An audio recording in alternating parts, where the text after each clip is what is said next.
கொட்டை அடிச்சு வந்த ரத்தம் ரசிச்சோம். பத்தி குச்சி அடுக்கி கணக்கு பாடம் படிச்சோம்.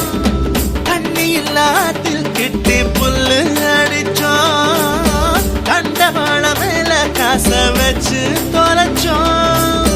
5 பைசா பிலிம வாங்கி அப்பாவோட வெட்டியில கண்ணாடி லென்ஸ் வச்சு சினிமா காவிச்சோம். அண்ணாச்சி கடையில தான் எண்ணெயில தீ குடிச்ச பரோட்டாக்கு பாதி சொத்த நாம அழிச்சோம். பொட்டல் காட்டில் பொழுதெல்லாம் ஓட்டம் போட்டு தெரிஞ்சோம். வெயில தவிர வாழ்க்கையில வேற என்ன அறிஞ்சோம். வெயிலோடு விளையாடி வெயிலோடு உறவாடி வெயிலோடு மல்லு கட்டி ஆட்டம் போட்டோமே.